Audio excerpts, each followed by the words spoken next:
Hey guys, after much patience, this finally arrived, so let's have a look and see what's going on inside the box.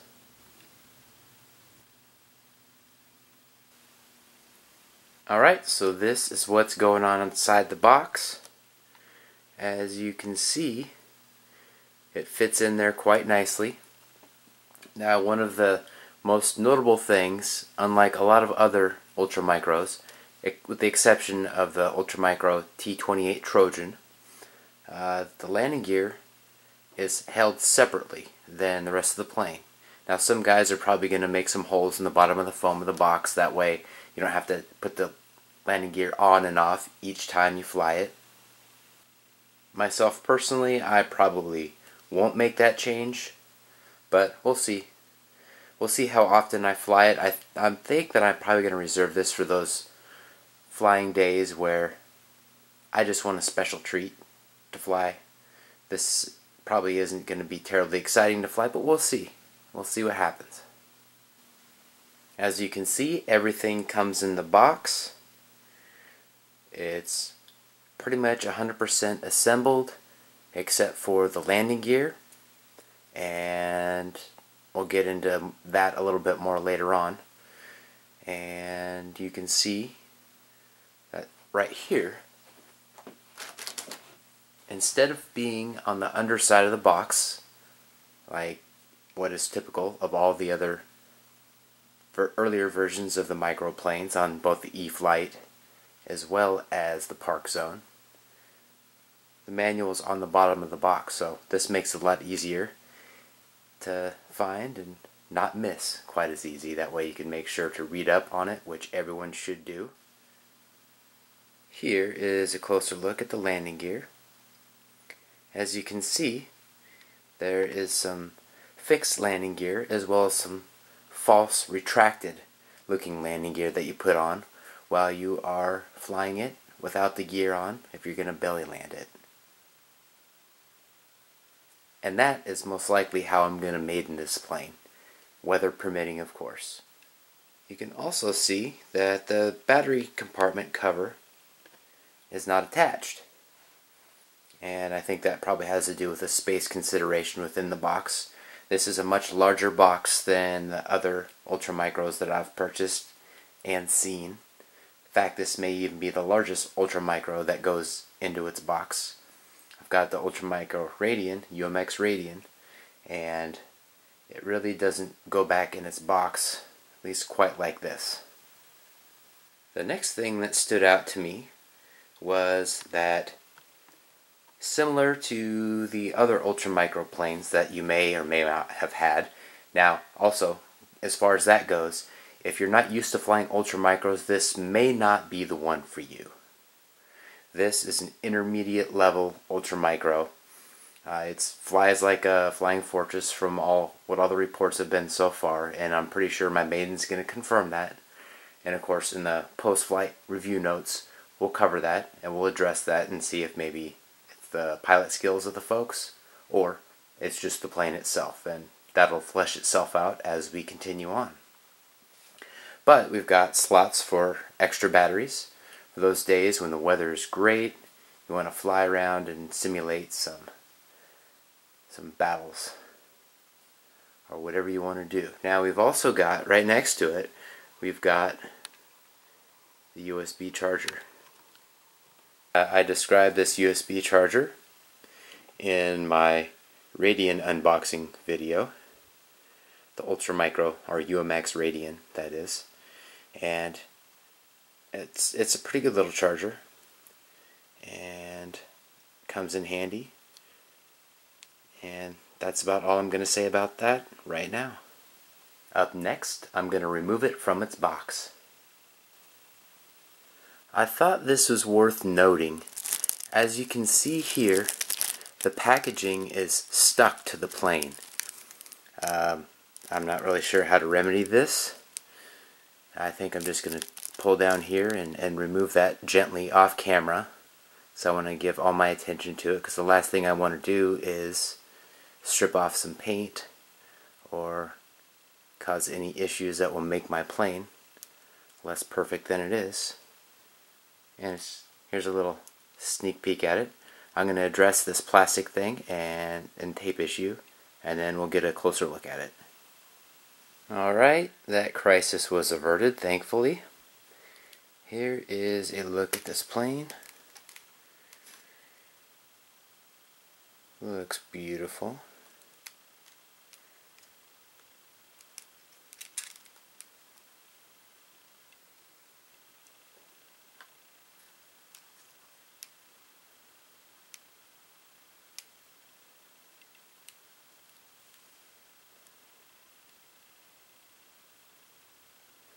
Alright, let's get a closer look at the landing gear and the battery compartment hatch. Alright, so here is a close-up look at the battery compartment hatch. Got the turrets there. You've got the nice little logo there. Little personality added. And I'm going to put this on.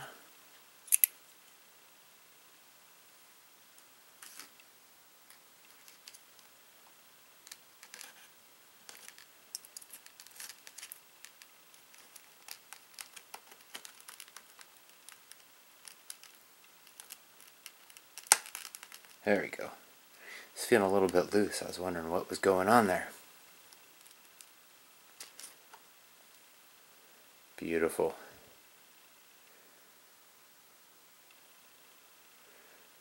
Alright, up next I'm going to show you the landing gear. Okay, so you've got two different sets of landing gear to choose from. You've got the ones that are gears down, and then you've got the gears up. And I'm going to install both and show you what those look like. Alright guys, so this is what it looks like with the retracted up landing gear. It doesn't really give you that much clearance with the props belly landing, so that's a little bit of a concern, but we'll see how that goes.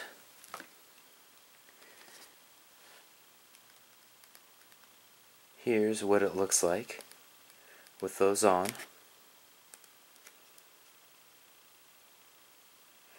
Looks pretty cool.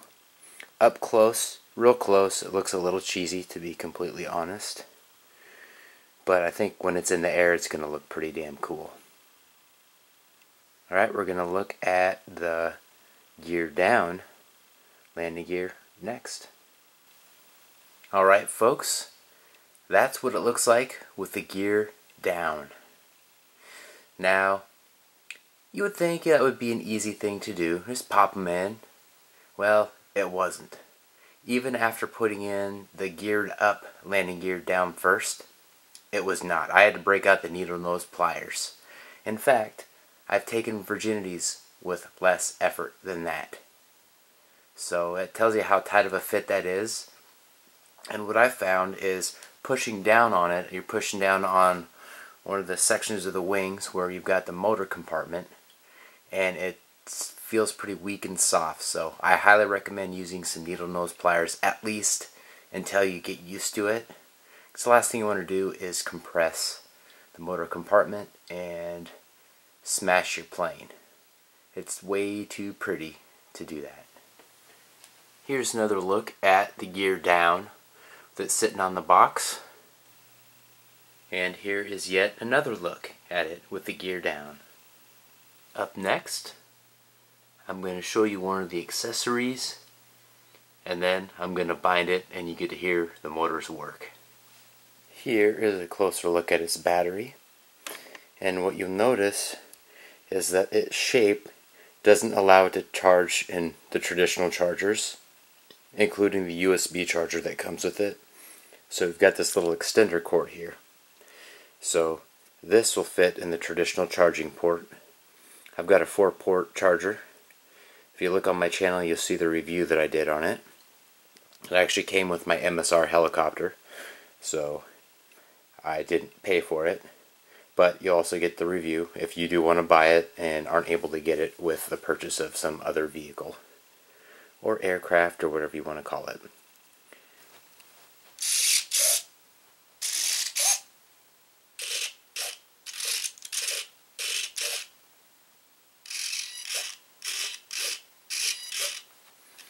One of the things that I notice when I move the rudder is it's really thin.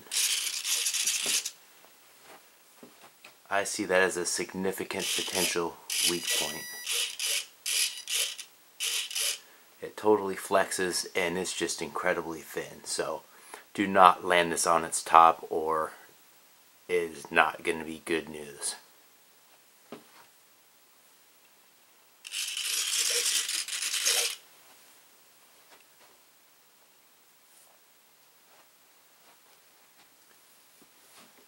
Okay, so let's have a listen to those motors.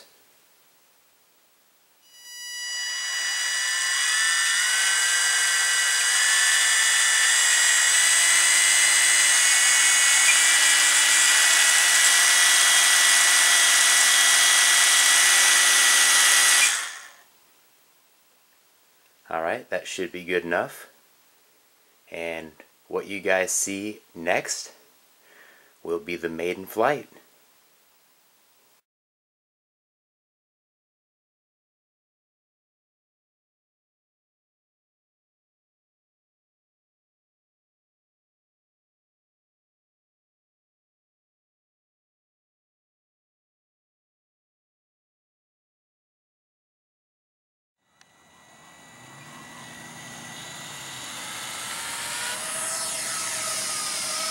Push nose down, nose down. Holy shit, dude. You got it or you want me to take it? You got it. That was pretty bad.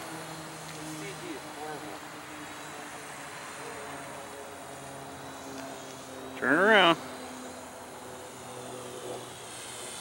Just get it up high and start trimming it.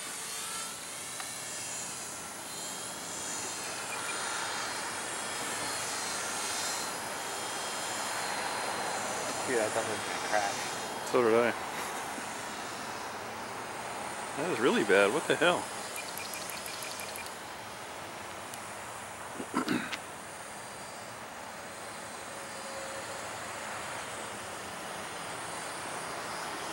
Put that in order.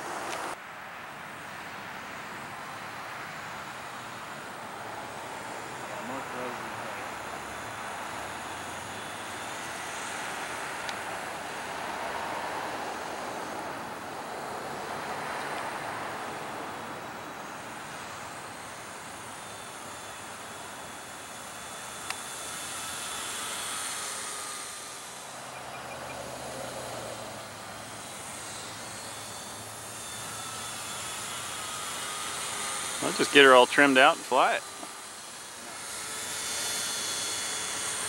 You got more down trim to go, or is it at max yet?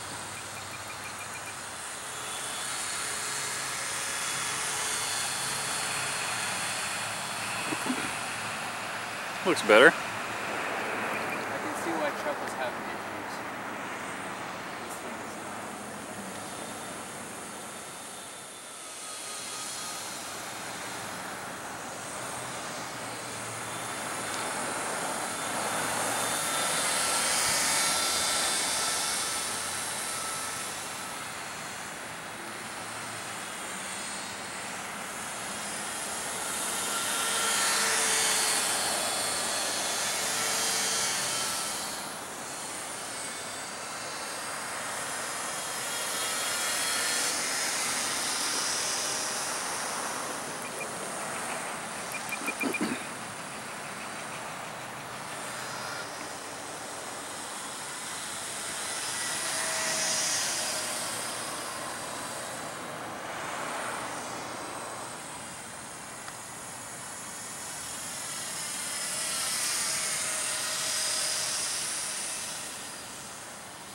Need more?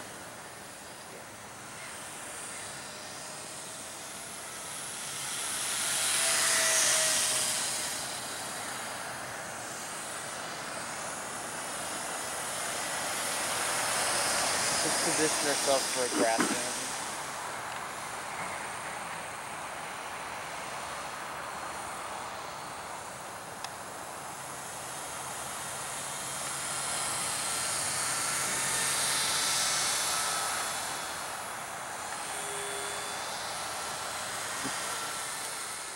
That's bad. How the heck do they sell something like that? I don't know.